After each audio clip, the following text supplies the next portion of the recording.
In Ghana, with the corn price we have here, by the time you finish, it's $920 per ton.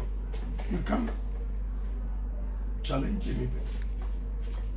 So there are so many things we have to do as a country to reduce unemployment. That's the approach I'm going to use.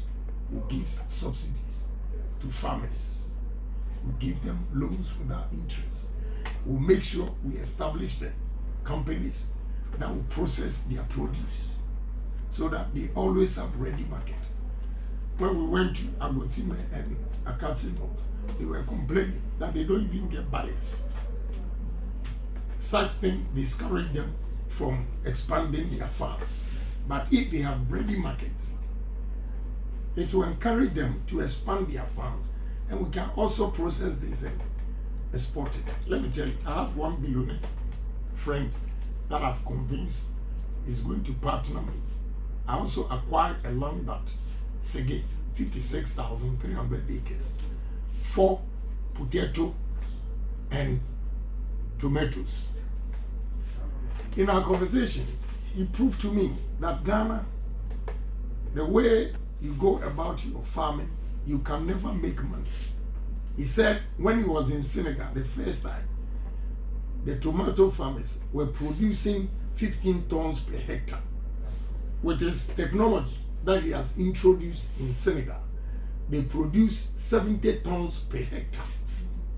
So now, how can a Ghanaian farmer, a tomato farmer, compete with Senegal?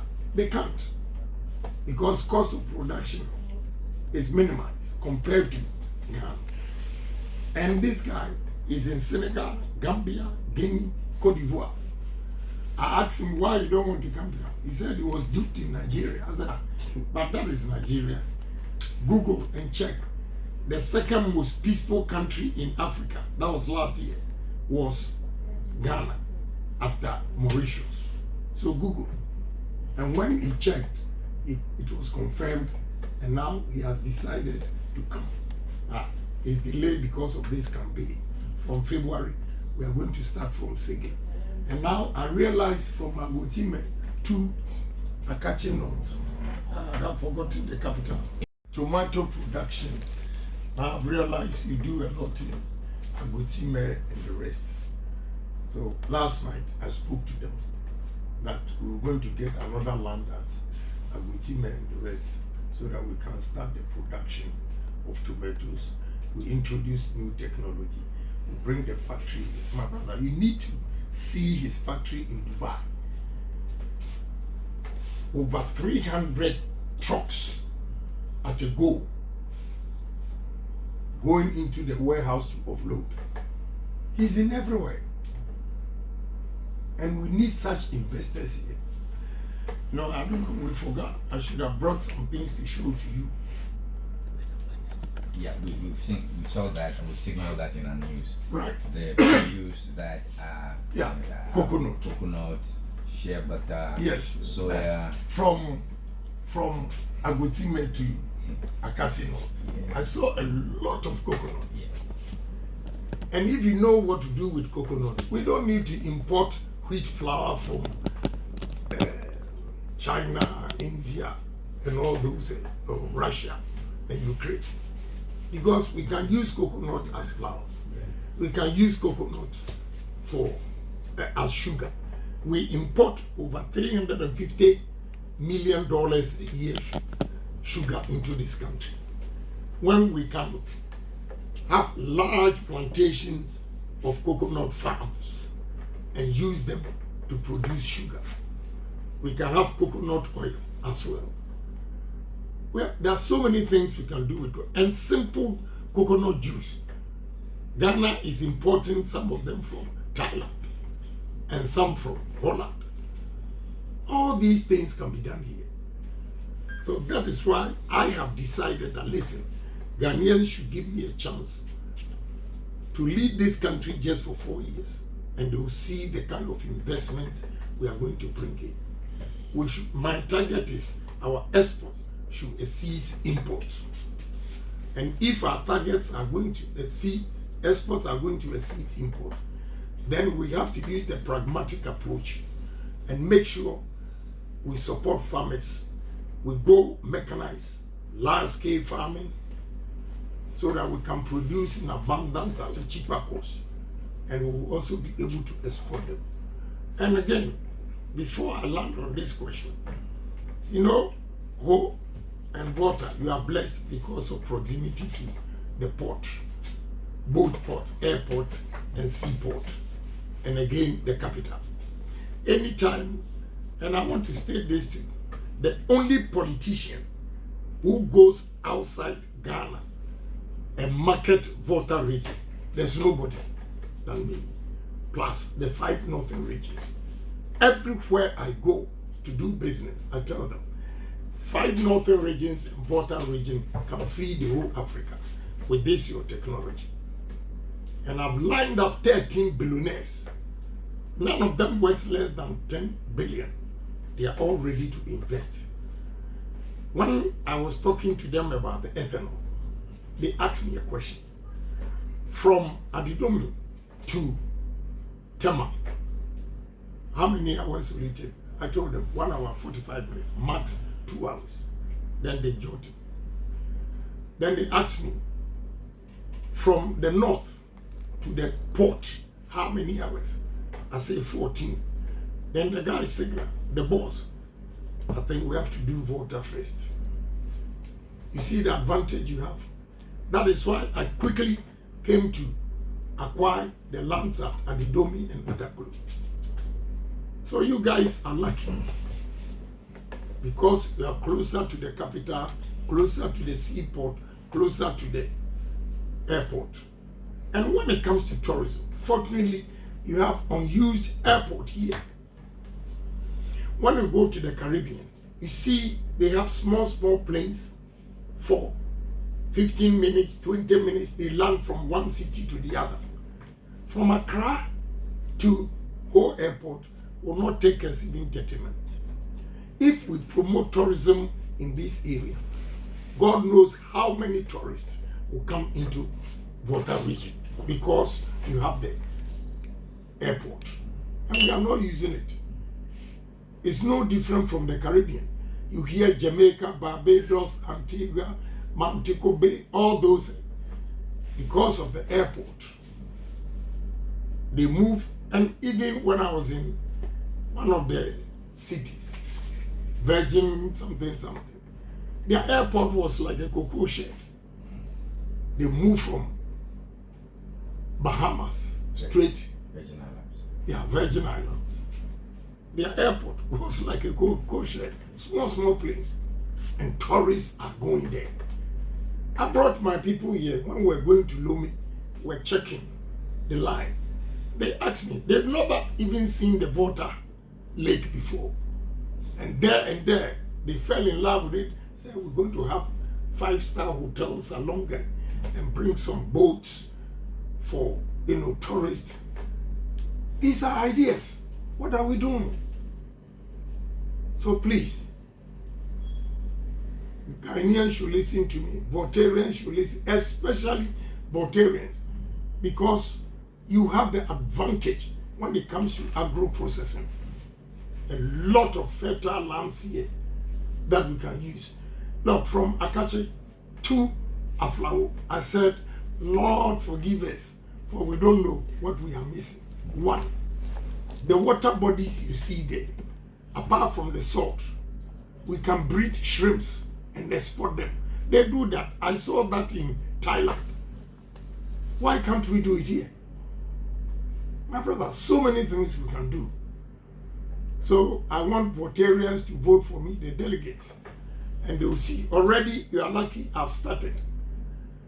Maybe we didn't plan well. We should have brought the land, the surveyors, for them to see what we have done.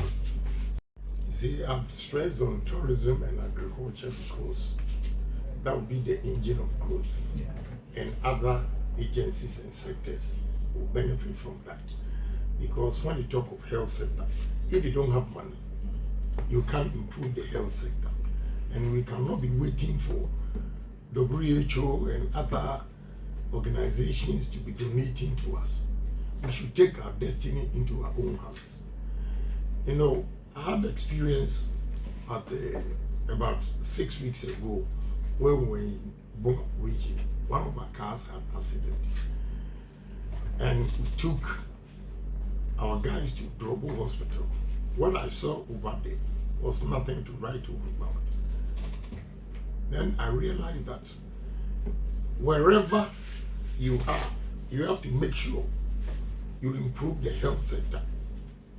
Because whoever thought we were going to have this accident and we'll be taken to Global Hospital. That is why we have to develop all the hospitals in this country. With that, honestly, I will congratulate President Akufo-Addo with the Agenda 111. I think President Mahama has to complete that. It's important. So we are going to improve the health sector. And I believe that whatever I did yesterday, I did it out of love and my experience over there at Drobo. That motivated me to bring this. And I chose 4 regions because I've always been donating to Accra, Kumasi, and the rest. This time I said no. From the experience we have over there, wherever we go, we should give our widow's mite donation to it. What my acronym is PHD: patriotism, honesty, and discipline. Look, my brother, to develop this country, we have to be patriotic. We should love our nation and love ourselves and inculcate ideas into them that, look, we have nowhere to go as Ghanaians. Ghana is our place. We have to develop it together. We can do that only when we are honest. We need honest leaders. We need honest citizens. That's the only way we can develop together. And discipline. The leader has to be disciplined himself before others. Because if you are not disciplined yourself, how do you have confidence even to go and check in discipline people in society? No. So we can do a lot. Then, when it comes to the social aspect, we are human beings. These fingers are never the same. Some people will make it, others will be somewhere. The rest, they will not be able to make it. So there should be a social policy, social interventions, whether you like it or not, to help the ordinary people. So there will be social interventions. But with all this, it boils down to money. If the country doesn't have money, we cannot do that social interventions and the rest.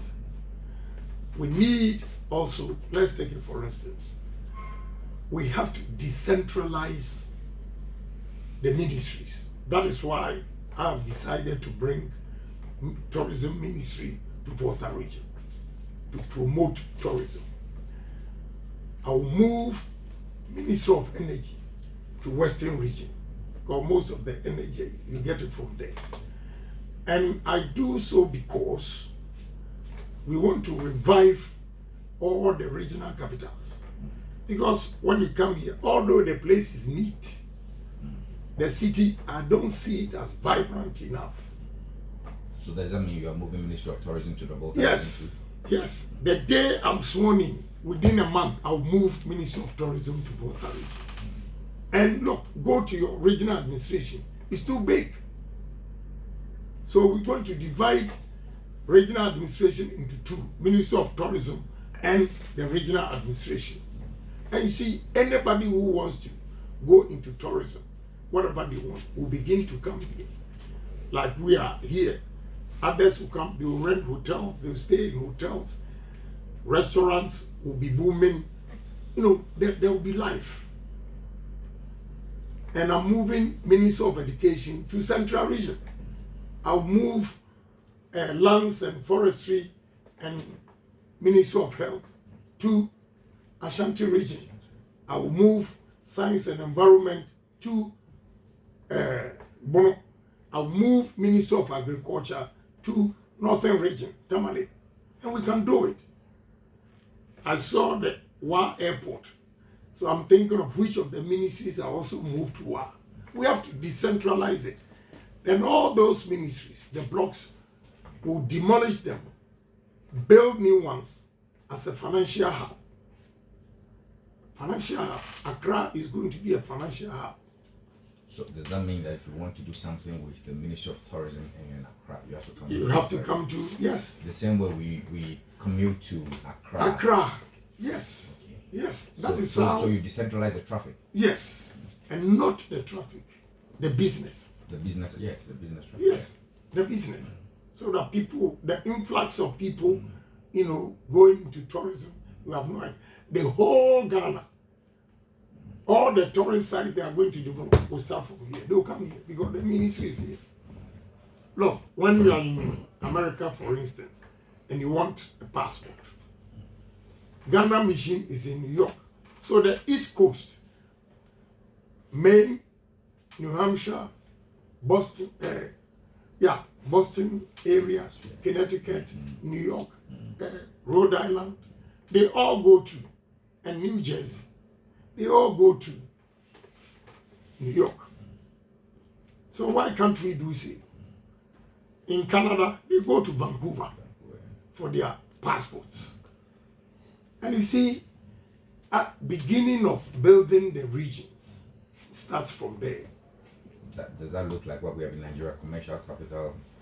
Abuja. Okay, yeah. The administrative capital, okay. Yeah, but this one, we are decentralizing across board. Okay. Because my brother, today, I woke up and I saw that people are wearing black, checking into a hotel. They are only here for a funeral. Saturday, Sunday afternoon, they go away. The city is dead. This is what I want to change. When we have Ministry of Tourism here. And listen, I am going to put more money in tourism because, we don't prioritize our tourist sites. And tourism ministry, the lowest or the smallest budget is tourism. It means we don't prioritize it. We don't put any importance to it. I am going to prioritize tourism ministry and give them money for them to develop the tourist sites. And you can imagine, you have Afajato, you have the cave, you have Water Lake, you have so many things here. And when you go there, it's an eyesore. Who will come there and make reference to it again or refer people to come? Yeah. Unless we develop it. You go to other regions, the same. So tourism is going to give us money that we have to. There are so many areas that we have to tackle. But I am of the opinion that agric and tourism is the way for us. IT, technology, we have to go into it, whether you like it or not. We have to go into digitization. We need it. We're going to encourage Ghanaians to build drones themselves. We're going to encourage Ghanaians to develop their own softwares and programs. We can do it. We are human beings. Because I went to St. Louis in America, Missouri State. My brother, you can't imagine the number of IT guys who are there holding key positions. Okay? So we want them to come home. I promised the guys over there that let's go into IT. I'll put initial $5 million into it for us to see what we can do and how far we can go. So there are so many areas we're going to develop. But the first and the easiest will be the agric and the tourism. That's all you see. Very humble, but vociferous. I speak my mind. I always want the truth. And I don't like people cheating anybody. And that has caused me a lot because I'm always fighting for the ordinary people and the vulnerable people in society. it has cost me a lot because I've stepped on toes. But I'm encouraged that there's a saying that any leader who is hailed by his people without criticisms means he's not doing something right. So long as you are doing something right, you'll be criticized by some people because you step on their toes. So this is Kennedy Agyapong. I'm a businessman. I enjoy doing business and creating opportunities for others. Creating opportunities for others. That is why I'm stressing on business, because that's the way to go. Unemployment rate is too high here, and we have to reduce it. And if for the first time they should vote for a businessman like Kennedy Agyapong, because in the history of Ghanaian politics, no politician has been a businessman. You have historians, economists, lawyers, auditors, accountants, and the rest. They've never tried a businessman. So I'm pleading with Ghanaians to give me opportunity as a businessman, and they'll see what a businessman can also do. So they'll come out with so many things that, oh, Kennedy Agyapong has said this and that. Now, brother, first, the impression was that, oh, Kennedy Agyapong hate Voltarians. He said they should go and kill Voltarians. I have 4 girls from Adidome. I have 16 girls, and out of them 4 are from Adidome. And I can tell you, they are educated. They are very brilliant. The first one went to UPenn, the second one went to Johns Hopkins, and the third one is in Yale. And the first one is a midwife. Okay, and I will come and kill Ewes. How? Again, why is it that I said they should go and kill Ewes and I'm bringing these factories here? Who is going to work? But then, are you an Ewe yourself? No, my wife. Okay. You know, yes, from Adidome, but I'm not an Ewe. Okay. But there's even a strong impression out there that you said you spoke on TV. You put out a journalist picture there and he died. My brother, you see the propaganda? So do something about it. Let me tell you, it's interesting. You know, this young man, he offended so many people because, you know what, Anas used the boy in the sense that when Anas is going to set you up, he will cover his face. But Ameswale will be sitting there like this gentleman, talking to him. So when the video comes out, they don't even know Anas, they know him. Okay? So the nature of his job, he created a lot of enemies for himself. All the people he set up, he never covered his face. Okay? So how then would you say that I showed his video, his pictures? 8 months later, the guy died. You come back and say that it was Kennedy Agyapong. Anas was the first person to put out that, oh, Kennedy Agyapong said this and that. He actually reported me to American Congress, Thomas Hanks or whatever. At one point, they stopped me at Houston. Yeah, delayed me for about 2.5 hours on this issue. They have done their investigation. I gave my green card up. I gave it up. And I go back to America. If that evidence is there, America will never give me any visa to enter their country. Everywhere. Recently, he took me to American court. He saw what happened. So this propaganda he put out there because I was defending Ghanaians, innocent people that Anas set up to destroy them. And he used the boy to destroy innocent people. Judges died, custom officers died, other Ghanaians died, all because Anas was using them for money, using the guy to make money. They should investigate how the guy was killed. Okay? So, my brother, when they want to do propaganda, then they say, oh, Kennedy Agyapong did this and that. All this time, the investigation all over the world still does not point to me. Only few people who support Anas will always come and bring that issue up. It's never true. Thank you, Honorable.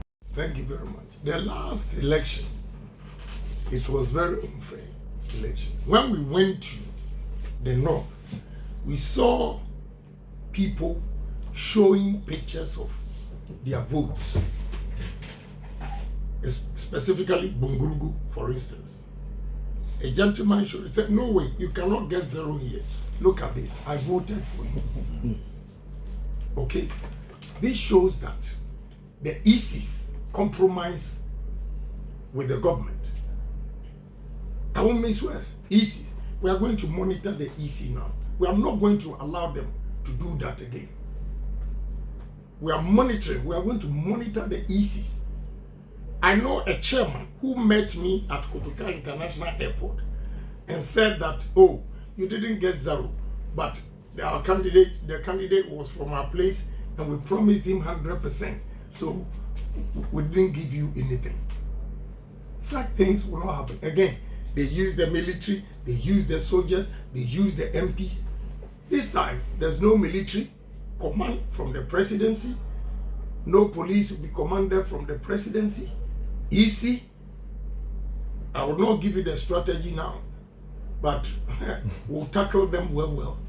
Because they did harm to me. They compromised themselves. How would EC be sitting there when somebody voted, 92 people voted for me in Wawali and they gave me 0. 25 people voted for me in Bungurugu, they gave me 0. Where were the ECs? And Yo-Yo, when the EC guy resisted, they brought him the phone, pick it, and the whole director from Accra instructed him to give everything to one candidate. This time they should try and make that mistake and they will see. No, I'm telling you the truth. You think I'm calm for nothing? Easy, they should try and make that mistake again and they will see what will happen. And I'm advising NPP people that they have to be fair. If they are not fair, they will have the shock of their lives. Thank you very much, Honorable Ken Ohini Agyapong, aspiring NPP candidate in your life interview. Thank you for allowing it, accepting to be with us today and answering all the sweet questions. Honorable, thank you for coming. You're welcome. And thank you for giving me the opportunity. Yes. Give your final words. My final words is that I want the people in Volta region to vote for me because I have good plans for both areas. I'm going to develop this area. And your neatness alone encourages me to bring tourism here, Ministry of Tourism. Yes, I've always heard your coordinator speak about tourism and your 30,000 acre land and all those beautiful things. There are 60. Yeah. 30 at the crew, 30 at the dome. Yeah. Now they've even offered another 10,000. You know. And it's agri. Yes. Okay. And the factories, different. Look, let me tell you. When we start, maize, for instance, we have maize or corn oil factory, ethanol, starch plant, poultry feed, biscuits, so many things that we can do. Cassava, we can use cassava for 32 different products. And when you see a lady, a woman organizer in South Tong, the way she has packaged the konkonte, you'll be shocked. So, you have started already. Give me opportunity. You have started? No, you. Okay, we have. Meaning, when you look at what the woman organizer has done, the only thing she needs is a push to expand her business so that she can also employ women or the youth to go into the process. So, I'm pleading with the people, the delegates in Volta region to give me a chance. And I thank them for 2023, the wonderful job that they did for me. With all the intimidation, they stood firm and voted for their in-law. This time, they should do bigger than that. Yeah. bigger than that. Because if you have 4 girls here, it's not easy. Yeah. You know, educating them in the most prestigious universities. It means I'm with you. So, Voltarians, your in-law is here. Yeah. Vote for him. Yeah. Ni always know. Always so. All right, our original director is here as well, Honorable Franklin Agyapong. Maybe you want to say something briefly to Honorable Ken and the Doctor. Thank you, Tony. I think I simply want to thank our dear brother and presidential hopeful. Forgive me, I've lost my voice. We understand that, you know. You are shouting everywhere, so for giving us this honest of being here today in our midst. And I think that Volta region has gotten the message. It's so simple. We are not looking at party, we are looking at personality who can move Ghana forward. It doesn't matter whether he comes from party A or party B. It's about time. I think we must be objective in selecting who leads the nation. So his message is very clear. You realize it's only at the tail end that he ever mentioned NPP. Even then when it went as a caution, he has been a Ghanaian throughout his speech. And I want him to be seen as such. That this is a selfless Ghanaian, philanthropist, a businessman who wants to commit himself, his life, his service to the progress of the entire nation. Hopefully, the next time we'll be seeing him here, he will be the sworn in His Excellency President Kennedy Agyapong. Amen. The controversial. I'll add that one for free. God bless you. But this time I think you accepted that. Oh, yeah. And you know, you are more calm than I ignore a lot of things. I said I'm now like an eagle with the raven at his back, pecking him, pecking it. He flies high to a higher altitude, and the raven cannot breathe itself, and it just falls. So now I'm behaving like an eagle. I don't hear anything. I don't see anything. Great. I'm only focusing on them. So take it from, and I'm not pretending. I've realized that this is how you have to go. You know, give me just 1 minute. You know why I changed my attitude? Have you ever heard that I have slapped somebody because he has insulted my wife or my family? Have you heard that I have argued with somebody because he insulted my family? No. I have done that for NPP. But the last election, I learned something from it. My opponent put out there 10 sins of Kennedy Agyapong. And when you read all what they call as sins, I was defending NPP. So now I said, oh, in the Bible, we have 10 commandments. From Abraham's time till now, they've not added 1 to the 11. So if 10 sins of Kennedy Agyapong, I'm not going to comment on anything to make it 11. And you see the punishment we are getting. They have no bold person in NPP to defend NPP people who are being arrested. Because I'm quiet. And because they never appreciated me. And look, President Mahama is a very good friend. But because of NPP, I fell out with him. And I still feel guilty. What I said against President Mahama and what NPP people used against me. So this time, I'm not going to say anything. And now that I'm not saying anything, they say I'm informant. I am informing Yoko to arrest them. Unfortunately, that is how politics is. Oh, I understand that. Normally, I would have reacted, but this time I'm quiet, behaving like the eagle. You know. So thank you for giving me opportunity.